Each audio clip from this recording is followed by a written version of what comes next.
少年总有竟时，英雄莫死闯塔，借与魔的铁剑，长鞭跨马称王。上回书说到蔷薇帝经越晚舟，坐山观虎，斩平山君罗子寿，占领平国。今日传来再说蔷薇帝。哎呀，这是说演义，这可比看书有趣多了。来一次下堂没听过这个，那你就是白来了。你今天可听仔细了，今天说的是《蔷薇百战录》最精彩的那部分——阳关一战。你们要是把这个错过了，那得等半年呢。统帅大军直逼阳关城下，时至深秋，万步凋敝，大军皆服赤色。蔷薇皇帝，蔷薇皇帝是谁啊？我知道，蔷你知道薇皇帝就是什么呀？听你说，听人家说。军中有一乘红脸，帘幕低垂，在蔷薇公主驾下。这阳关是帝都的屏障，破了阳关，便可直取帝都。此时，蔷薇皇帝喜欢的蔷薇公主就要死了。他和她从小就是最好的朋友。他最大的心愿就是看着她登上太清阁，当上皇帝。后来，蔷薇公主就死了，没能看见蔷薇皇帝登上帝位。昨日青丝中见红姑，月色晚来哭。调唱相和舞，悲喜总泪。是人间白发简单成灰，青木萧萧也。现今是秋风悲回，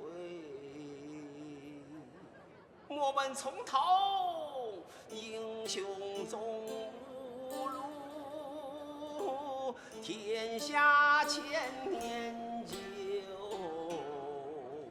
不见，自已愁。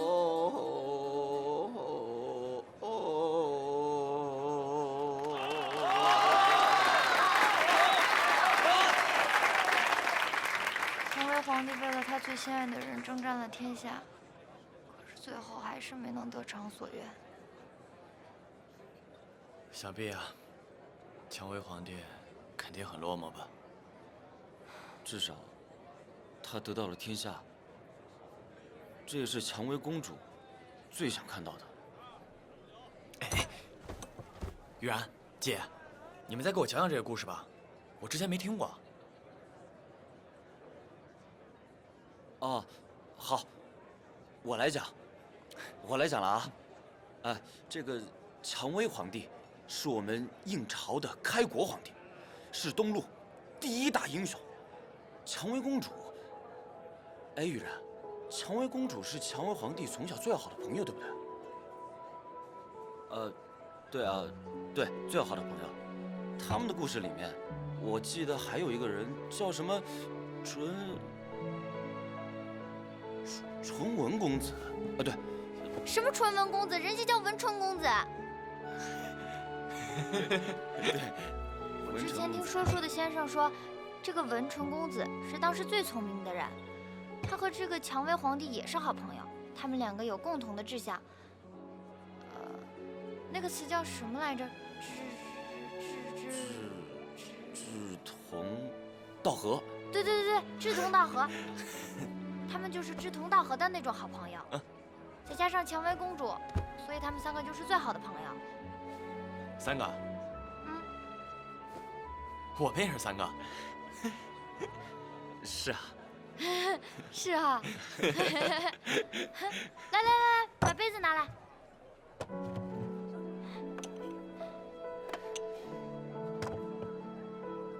像他们一样，一直做好朋友。好，对，永远做好朋友。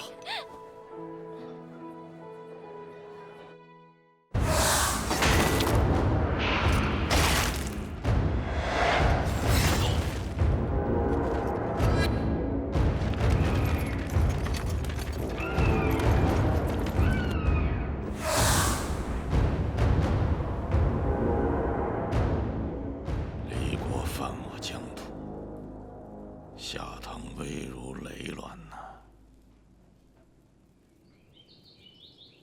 依妾愚见，骆子嫣所提议和之案，倒不失为一个解决问题的好方法。国师以为，离国是真心想要跟我们议和吗？妾看来，离国只是想求得暂时的和平，以备更大的军事方案。只是我们付出的代价，确实昂贵了一些。下堂富甲东路，却始终没有一支能够跟诸国抗衡的劲旅，屡屡受制于人。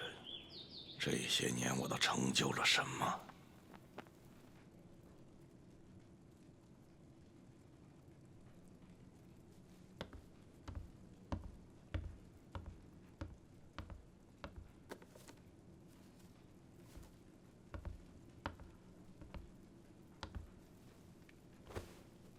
这是这些年国主成就的一座繁华的南怀城。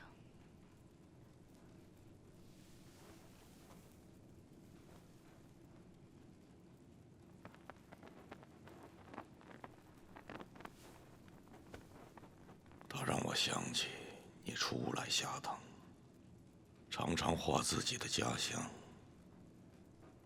那时顾家根本不知狱卒为何物，还以为是你梦境之中。这是顾家初见国主，独立小桥，满袖清风。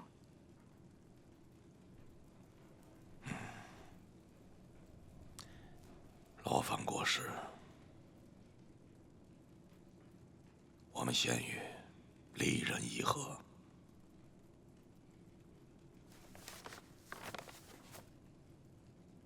好。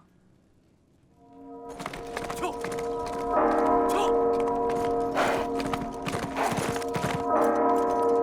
位爱卿，朕刚刚收到了2封书信，其一来自离国公赢无益，他向朕求方伯之封号御领3军。其二是前方的军报，下唐国在边境之战中溃不成军，现已向离国各让15城示好。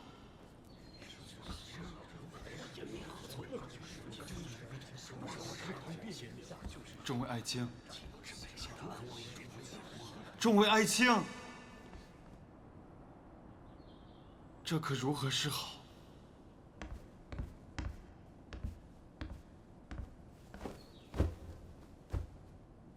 陛下，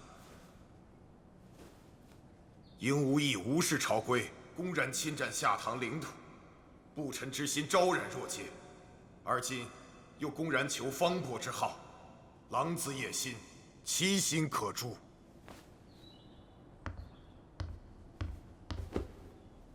陛下，臣却认为非也。臣素闻离公麾下有5万虎狼之师，凶猛异常。他们身着红衣亮甲，名为赤旅，而这其中又有5000精锐之轻骑兵，快如雷电，又名为雷骑。他们雷霆万钧，下唐自不可挡。损失15城，怕是下唐最少的损失了。依爱卿的意思，这离国人即便是把下唐全部侵吞了去，也合情合理了。臣不敢。臣是说，以赤旅雷骑的勇猛，抵挡下唐与股掌之间，已并非难事。不如就与他相安无事最好。那爱卿认为，这方伯是封还是不封啊？依臣愚见，封。赢无益已踏过下唐，直逼天启而来，来势汹汹。臣担忧，如若不封，届时定会生灵涂炭，我等都难以安坐了。我倒是真想看那一天的到来，可爱卿你是等不到那一天了。来人，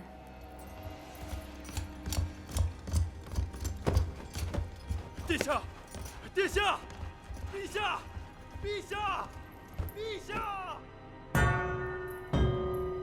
退朝！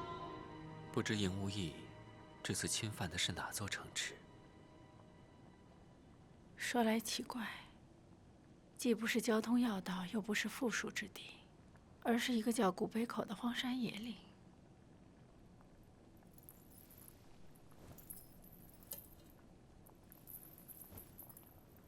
依宁卿看来，赢无益这头狮子亦不在下堂，而是向帝都伸出了爪牙。怎么讲？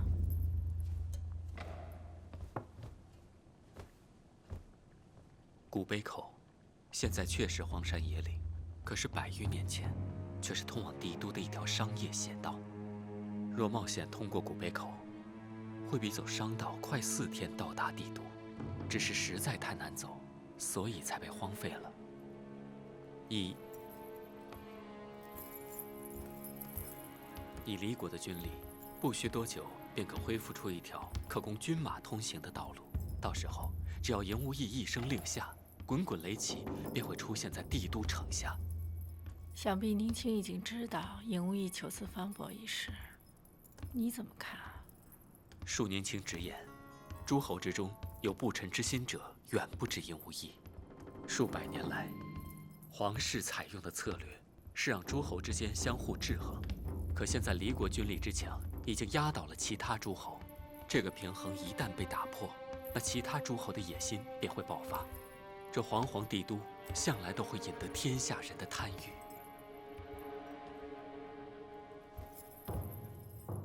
你有什么对策？因袭旧法，以诸侯治诸侯。以前各诸侯为皇室效力，难免不情不愿。可现在狮子来了，大家必须联手御敌。给我传书百里景洪，不惜一切代价在古北口挡住赢无益。是。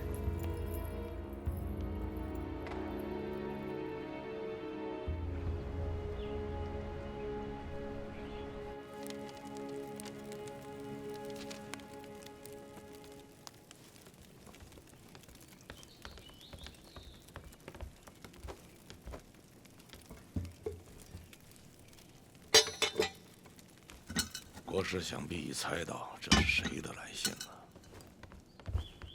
帝都天启，应国长公主白凌波殿下。我在诸侯中能有这样的地位，全是长公主所赐。冒大不韪与青阳部结盟，也是长公主授意。长公主有命，我也不得不遵从。长公主不允议和，要求你出兵阻击赢无益。自古以来，天子都是这样，要讨伐诸侯，必定其他诸侯先出兵。天子永远是高高在上，看着其他诸侯血流成河。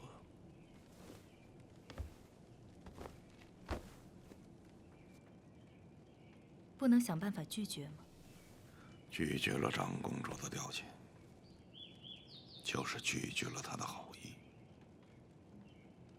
从此往后，就再也别想得到帝都的恩宠。天下女人，有几个心胸宽广的？我拒绝她一次，她得记得10年。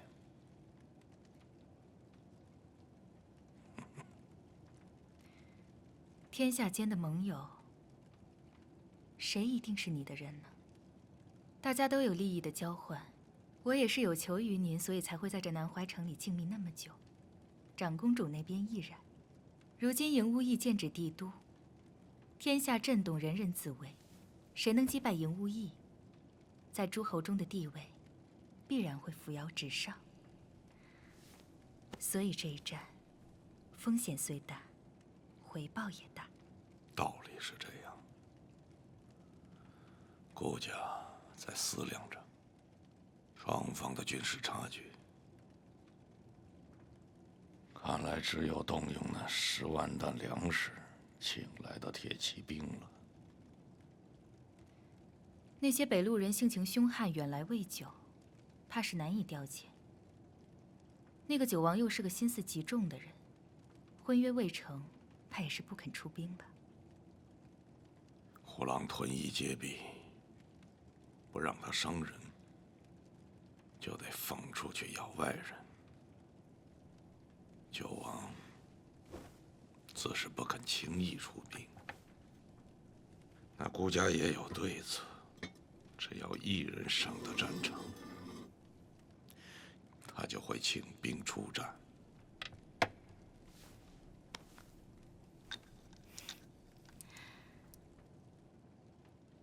国主说的可是世子？国主思虑的清楚，处处皆无险招。这是孤和离国抗议喝了几日，便又撕毁条约。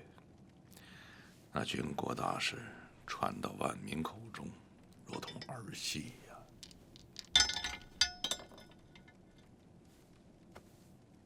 并非是儿戏。君主有君主的不得已，时局动荡，便要顺势而为。这是我们争雄东路的好机会。你们的对手是来自离国的俘虏，他们在战场上受到了屈辱，心中燃着复仇的愤怒。他们手中若是有刀，就会将你们砍成肉酱；他们若是还残留着指甲，就会将指甲刺进你们的喉咙里。这是最接近战场的演练了。那么今天，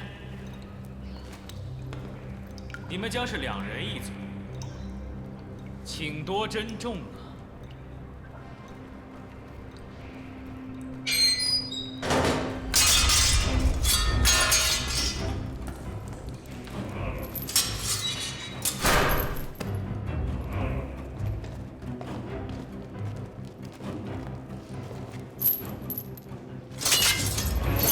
我还要提醒你们一句，不要和这些野兽在一个牢房里待的时间太久了，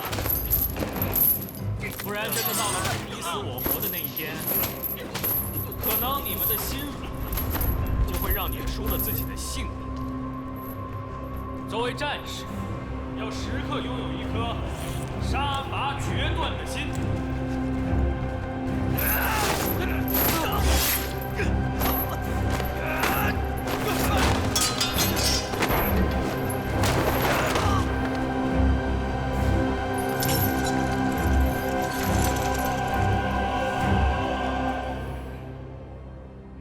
俩毛孩子，跟我在战场上见过的下堂军人一个德行，眼神软弱，就跟丧家之犬一样。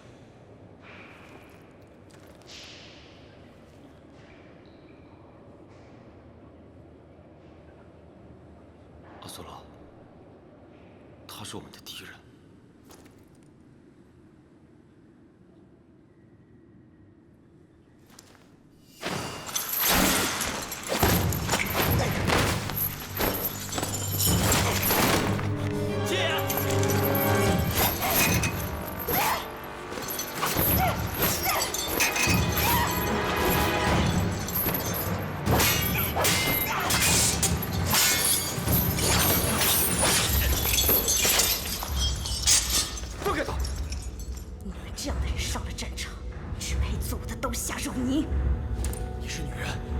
不想伤害你。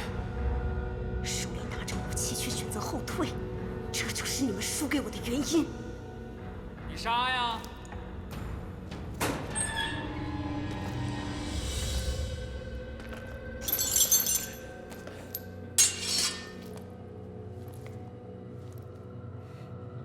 杀呀！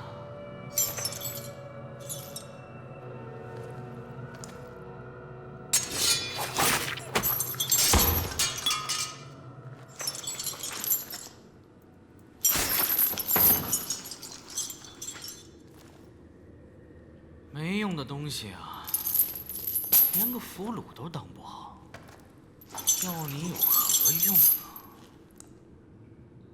不过他有句话说的是对的，拿着武器还倒退的人，注定是失败的。所以你们一定要总结教训。还有，以后要是在战场上也这么干，我一定军法处置你。不管你是士子、庶子，同罪，杀无赦。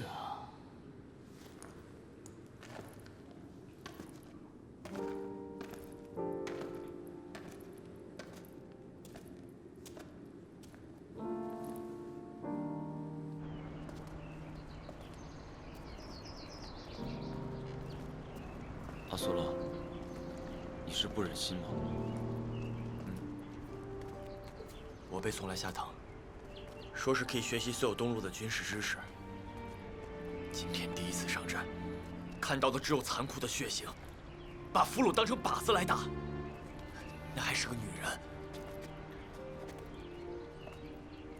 济公想让战俘给我们做对手，是想让我们学习他们的战法。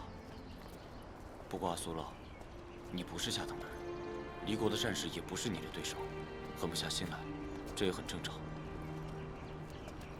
也许吧。姐，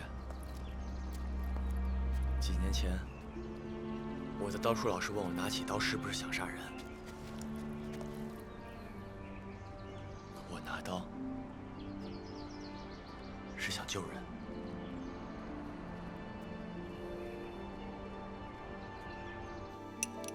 今日济公的事，我都听说了。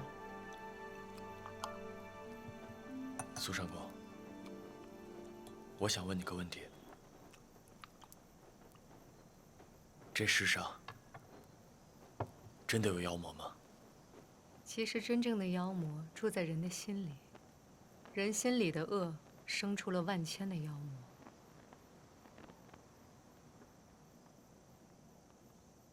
世子，请你答应我一件事。上公请讲。请你一定要保护好你自己。至于武阳君，无论他做了什么，请你相信，那一定不是他的本意。他只是心里藏了太多的愤怒，又太想证明自己。虽然我不知道武阳君为什么一定要这么做，但他对我和姐说的一句话，我却记住了。继承斩铁剑的人，就应该去守护更多的人。世子这话，我以前也听一个人说过。他也有一把绝世的剑，他跟世子一样，把天下装在自己的心里。那个人后来怎么样了？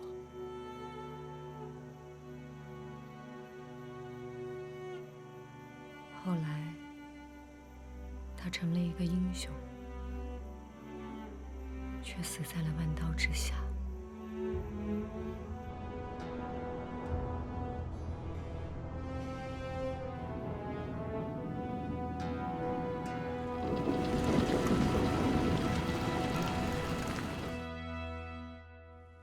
禀国主，世子近2日一直在济公内学习，一切如常，并无任何异动。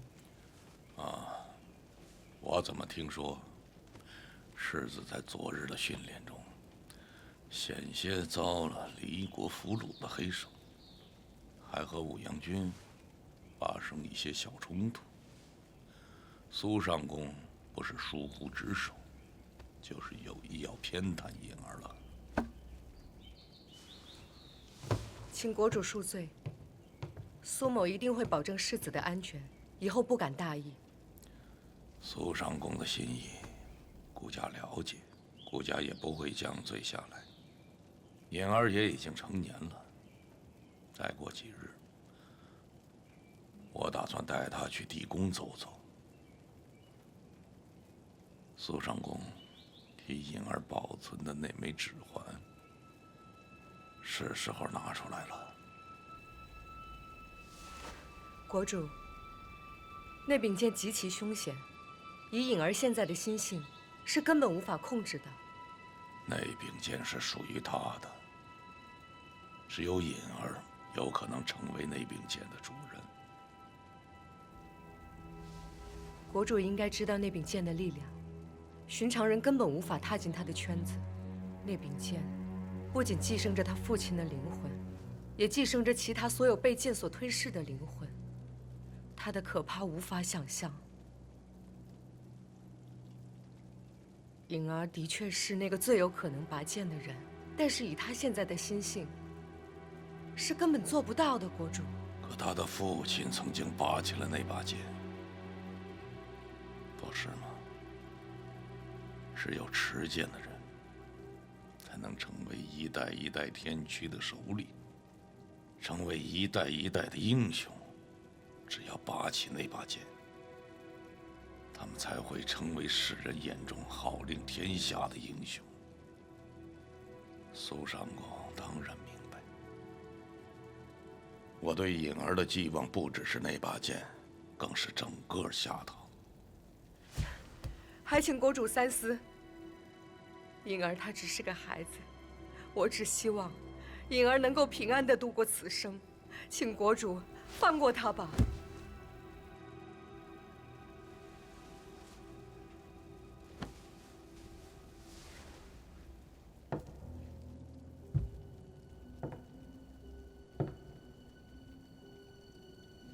不再是孩子了，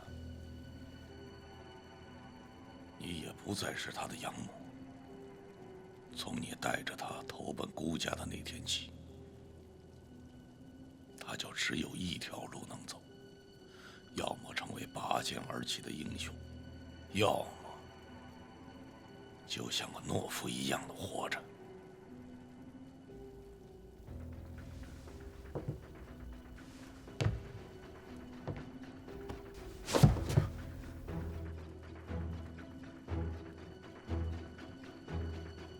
现在让他成一个懦夫，他宁愿去死。好自为之吧，去吧。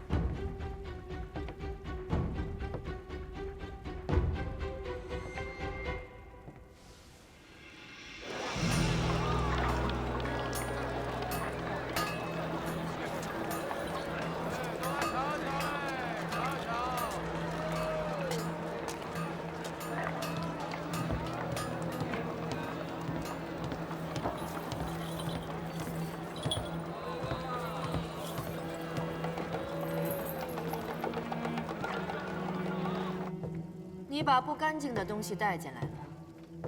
他们不敢进来。阁下要算什么呀？我要找一把剑。那阁下走错地方了，兵器铺在隔壁。那把剑在兵器铺找不到。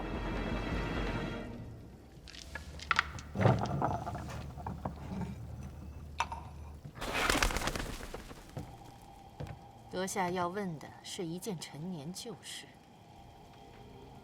可时光太过久远，想要追溯很难。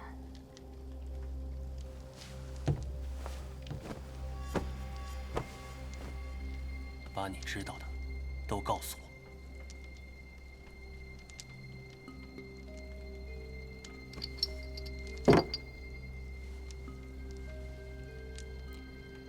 我听说有个名叫幽长吉的年轻人，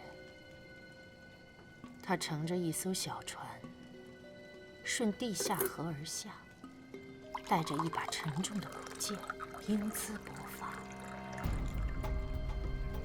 可惜遭遇了天驱武士团的刺杀，可他居然以一己之力击退了数十人的围攻。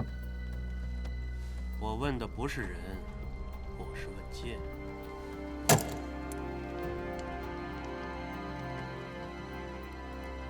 我并不知道剑的下落，可或许有别的人会知道。月圆之夜，阁下带着足够的钱再来吧。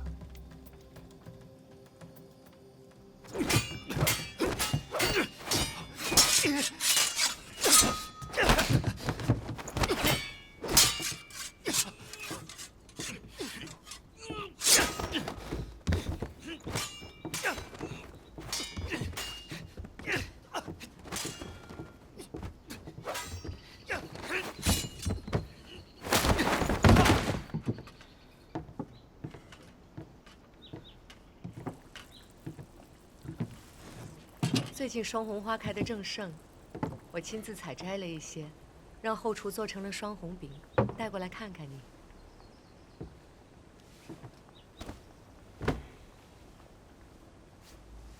记得当年我带着你从晋北一路乘船下了南怀，这一路上你都很警觉。可到了南怀就好了，因为那里的特产有你最爱的酥皮点心。尤其是这花瓣做馅儿的双红饼，你每天都要吃上一块。苏上公，我已经不是小孩子了，不用每天吃点糕点才能入睡。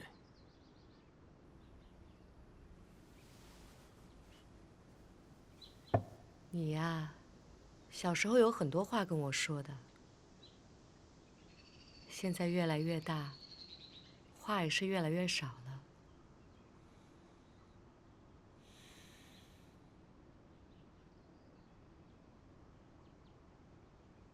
那我先回去了。苏上公，我有件事想问你啊。我父亲到底是怎么死的？蔷薇公主最大的愿望，就是看蔷薇皇帝登基。于是蔷薇皇帝不顾一切代价强攻商阳关。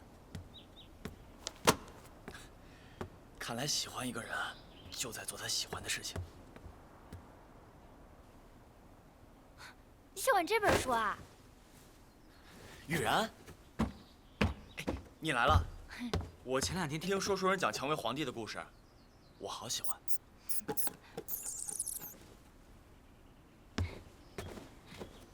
你有没有想我呀？小胖子。你要喜欢他，就常来玩吧。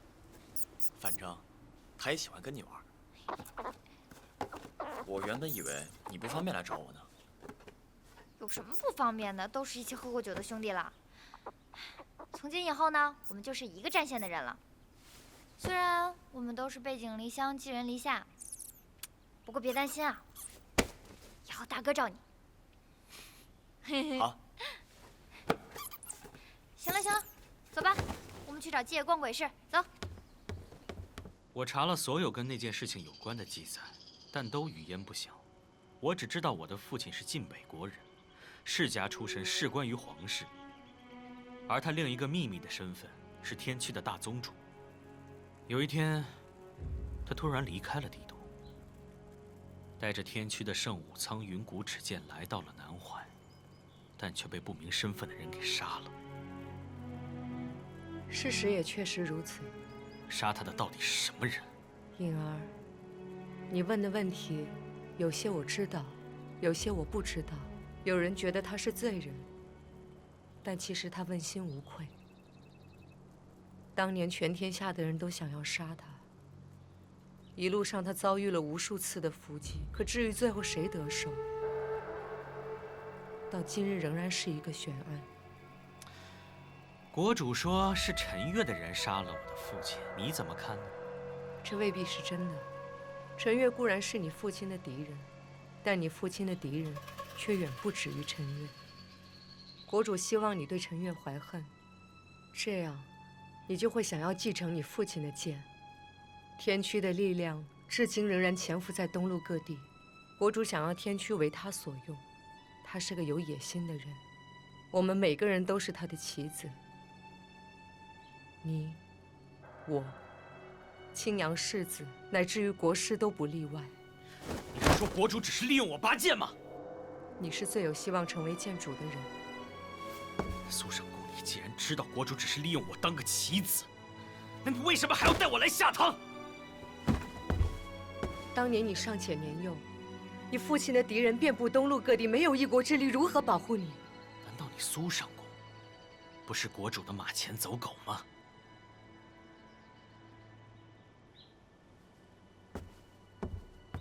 苏圣公，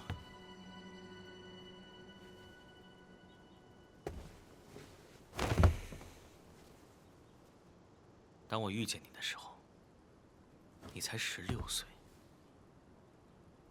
我拿你当我自己的亲姐姐看，而且我也一直想有这样的一个姐姐，好看，又照顾我，英姿飒爽的。但我现在觉得呀，是很多人一起杀了我的父亲。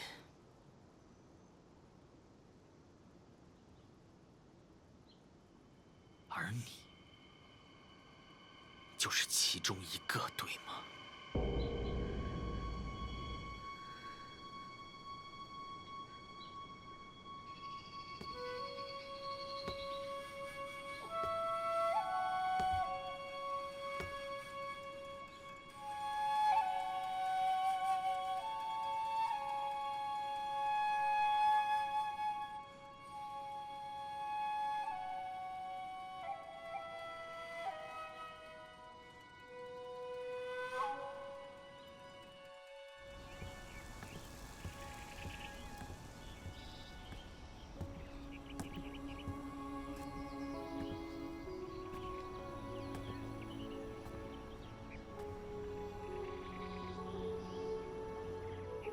你很喜欢看鱼。我只是在想，我们是不是也像这池中的鱼，以为自己游在大海里，可其实只是别人替他挖下的池塘。你在想，我们是不是也活在别人挖好的池塘里？其实我们至死都不一定真正的认识到自己在哪里。你若早来几日，这次林秋开得正旺，可眼下渐渐的不行了。不应时节的花儿，到底是要凋落的；不合时宜的人，终究是要离开的。国主已经找过我了，他想让颖儿去地宫拔剑。意料之中的是，国主等了那么久，就是为了这一刻。顺清，离开吧。离开？我不会离开，就像西将军守护着这些花儿一样，我也有我要守护的东西。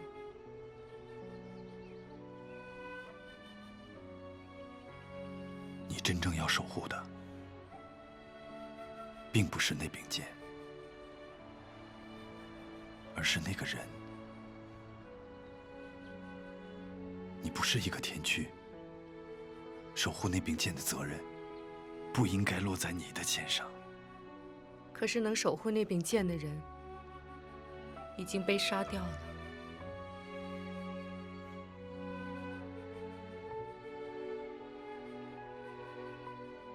你到底是为了什么？就因为那个人救过你，就要背负一生的枷锁？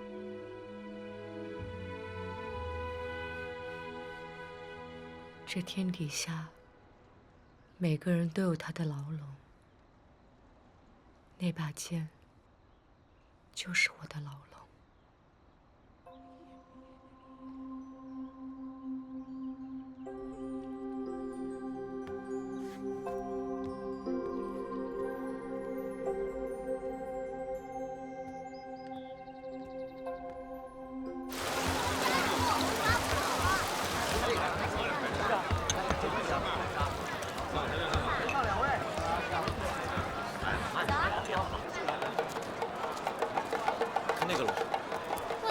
事就不知道九州之大。对，鬼市无奇不有。哎，这个是夸父，你看，那个是河洛，还有羽人。哎，怎么没有羽人呢？羽人？这不是在这儿呢吗？对啊。哎，羽然，你真会飞啊？我当然会飞了，我给你飞一个啊！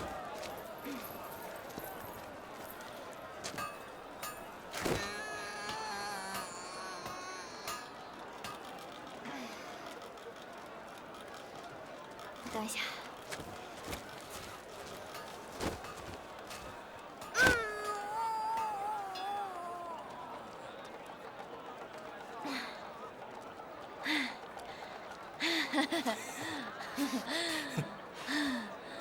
今天好像飞不起来了。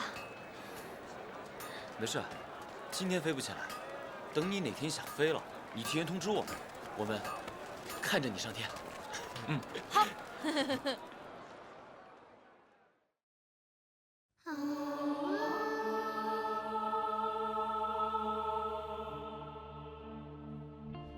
天下一人一生的疤，残阳烧铠甲。